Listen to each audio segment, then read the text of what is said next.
कोई बैठ करके नोट कर रहा, उसका फल मिलेगा। अमर देश सतलोक में कोई कानून की किताबें नहीं है। जैसे यहाँ दिल्ली लखनऊ में भी कानून की किताब, आप किसी को गोली मार दोगे जेल जाओगे। कामर देश सतलोक में कोई कानून कायदा है ही नहीं। यहाँ कानून कायदा न रहे तो अधर्म हो जाएगा, हाहाकार मच जाएगा। कोई किसी को पहचानेगा नहीं, मारेंगे काटेंगे। कोई बहन बेटी नहीं पहचानेगा। कहा लेकिन अमर देश सतलोक में कानून बनाने की जरूरत नहीं है। वो निर्मल चैतन्य देश है, वहां किसी में कोई विकार है ही नहीं। सारी सूरतें मगन हैं, खुश हैं। जमीन जायदाद रुपए पैसे की कोई कमी नहीं। चोरी डाका कत्ल वहां होता नहीं है कि जमीन घर मकान कम है, खजाना कम, सब राजा हैं। ये स्थिति वहीं आएगी जहां सब राजा, कोई प्रजा है ही नहीं। राजा माने सब पूर्ण है, हर तरह से परिपूर्ण है। ज्ञान में, धन में, बल में, ज्ञान में पूर्ण है। क्या जरूरत किसी का लूटने मारने की, जब हमारे पास खजाना है। इसलिए रविदास जी ने भी वहां का एक बयान किया, प्रकाश डाला। कहा बेगमपुरा शहर है नाऊ, महल अनूप बनाते ठाऊ। पंचम किला तख्त सुल्तानी, दीन मनोहर बजती बानी। नहीं कोई रंक नहीं कोई राजा, जैसे सब वैसे रविदासा। कहते भाई बेगमपुरा, बेगम माने रानी होता। जैसे हिंदुओं के यहाँ रानियां होती, ऐसे मुसलमान बादशाहों के यहाँ रानियों को बेगम कहा जाता।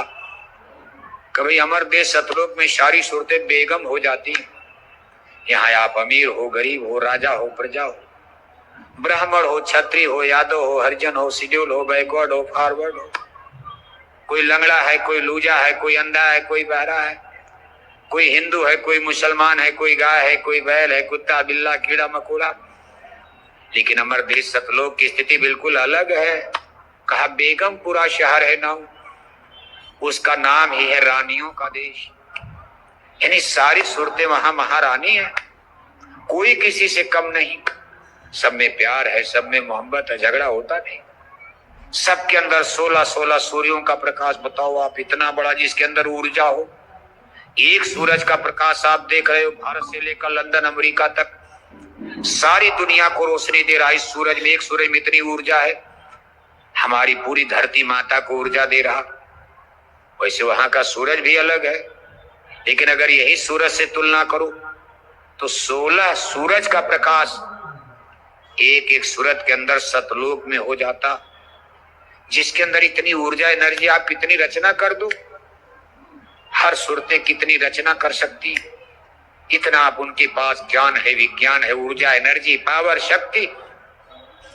इसलिए उसको रानियों का देश कहा गया। वहां कोई गरीब है ही नहीं। कहा भाई काल कर्म नहीं, कष्ट क्लेश, किसी कोई कष्ट नहीं है, कोई क्लेश नहीं है। जन्म मरण, दुख तकलीफ, भला बीमारी। इसलिए वहां कहीं कोई मेडिकल कॉलेज, कोई डॉक्टर, कोई अस्पताल का कुछ नहीं। वहां कोई बीमार होता ही नहीं, रोग नाम की चीज नहीं। अब ये चीज यहां से देखो विश्वसनीय नहीं लगती, लेकिन हमारा आपका देश कभी यही संतों का देश है। इसको सतलोक कहा गया। कहा सतलोक की ये महिमा बताई गई वो ब्रीफ में।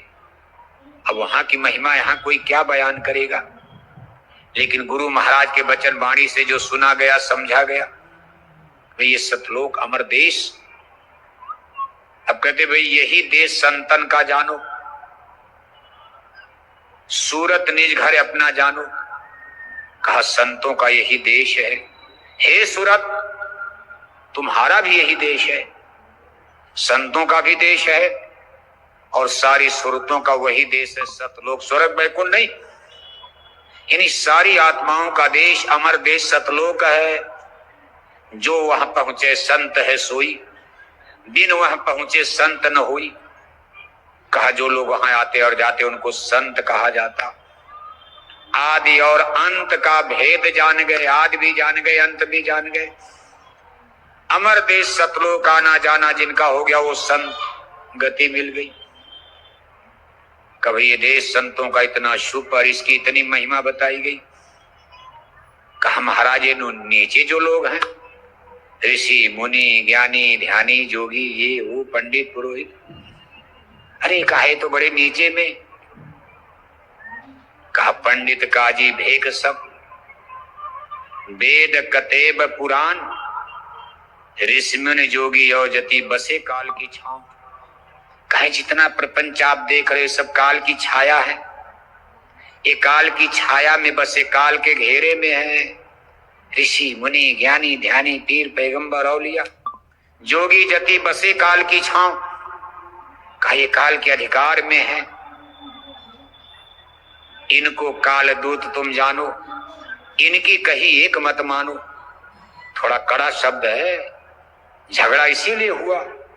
संतों ने सीधे कह दिया इनको काल दूत तुम जानो, इनकी कही एक मत मानो। ये नहीं जाने संतन की हस्ती, ये तो बसे काल की बस्ती। काहे काल के गांव में रहते हैं, काल के घर में रहते हैं, काल के इलाके में रहते हैं, ये काल नगर में रहते हैं, ये काल की परिधि में ही चक्कर लगाते हैं। थोड़ा ऊपर चले गए फिर ज्ञान लेकर नीचे आ गए, फिर यहां से वहां डाल दिया, वहां चक्कर लगाते रहते जन्म मरण इसी तरह से। कहा नहीं जाने संतन की हस्ती, ये तो बसे काल की बस्ती। इनको काल दूत तुम जानो, इनकी कही एक मत मानो। दूत माने मैसेंजर होता है, पाती दूत होता है, संदेश वाहक होता। कहा ये जो कुछ आपको संदेशा ज्ञान सुनाएगी ये सब काल के मुखारबिंद की काल ने आप कर जाया है। आपको फंसाने का जतन ये बताएंगे। काल दिया जीवन को धोखा, चौथे पद से सबको रोका। काल ने जीवों को धोखा दे दिया है और अपने तमाम दूतों को संदेश वाहकों को भेजकर ज्ञानी बनाता है, विज्ञानी बनाता है।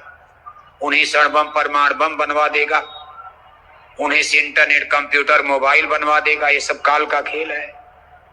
माया को हुक्म दिया जाता है क्या आप मृत्यु लोक की मंडी बाजार को सजा दो, संत उतरने वाले हैं। इतनी दुनिया दिल्ली लखनऊ बंबई कलकत्ता सजा दो, संत चिल्लाते रह जाए सत्संग में। बंबई की कोठियां, दिल्ली की कोठियां, इंटरनेट कंप्यूटर मोबाइल मशीनें, कार मोटर हवाई जहाज, ऐसा घेरा बना दो जी इसमें से निकलने ही ना पाओ, उसी चक्कर में रह जाए। देखो अपनी शक्तियों को भेज दिया। एलियंस बड़े बड़े वैज्ञानिक लंदन अमेरिका में भेजकर, वो भी आदमी है और मामूली आदमी। न्यूटन साहब सेब का बाग रखा रहे, पढ़ने लिखने में मन नहीं लग रहा। एक सेब आज नीचे गिरता है, लगे सोचने सेब नीचे क्यों गिर गया, ऊपर क्यों नहीं गया। अरे सेब तो रोज गिरता था, उनके पास सेब की बाग थी। जैसे आपके पास आम की बाग होती, ऐसे उनके पास सेब की बाग थी। ड्यूटी थी सेब रखाने की, रोज देख रहे। लेकिन आज मन में विचार आ गया सेब नीचे क्यों गिर गया। बस एक ग्रेविटेशनल फोर्स, जिसको गुरुत्वाकर्षण शक्ति बल कहते हैं, उन्होंने ग्रेविटी का नियम लगा दिया, विज्ञान में अमर हो गए। न्यूटन का गुरुत्वाकर्षण का नियम बच्चों को यूनिवर्सिटी में पढ़ाया जा रहा है, उनको कौन पढ़ाया, स्कूल जा ही नहीं रहे हैं। ये सब काल माया का खेल हो गया कि संत उतरने वाले जल्दी करो, नहीं तो ये सब जीव अगर रोटी कपड़ा मकान रूखे फीके रहेंगे, कहेंगे भगो यहाँ से, गुरु जी का संदेश है सतलोक चलो। इसलिए इनको खाने पीने का बढ़िया बढ़िया कपड़ा, बढ़िया बढ़िया भोजन, कार मोटर हवाई जहाज से उड़ने लगेंगे। संत चिल्लाते रह जाएंगे।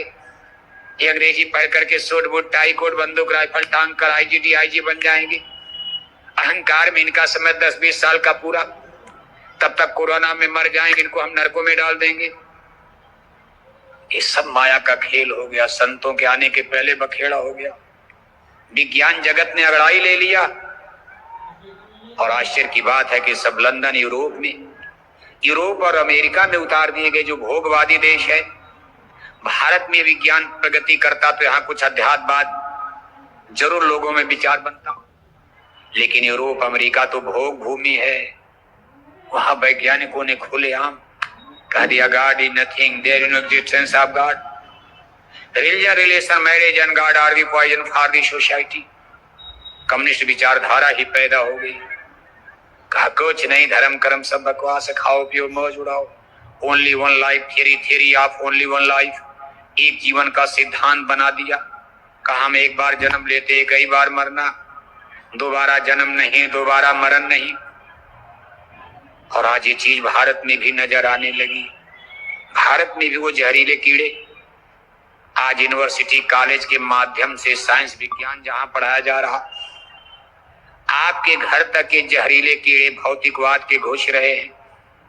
इसलिए आपका भी मन सत्संग में नहीं लगता, भजन में तो बिल्कुल नहीं लगता। किसी तरह 2-4 मिनट माला कर लेते हो, वो भी ध्यान आपका कहीं और भटकता रहता। पैसा में कोठी बनाना, दुकान बनाना, फैक्ट्री लगाना, कारखाना लगाना।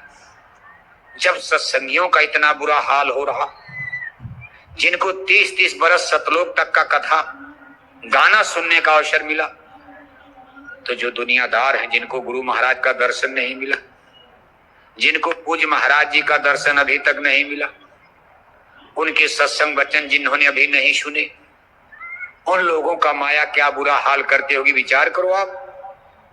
ये सब देखो माया महा ठगनी, हम जानी ठगनी ने जाल फैला दिया।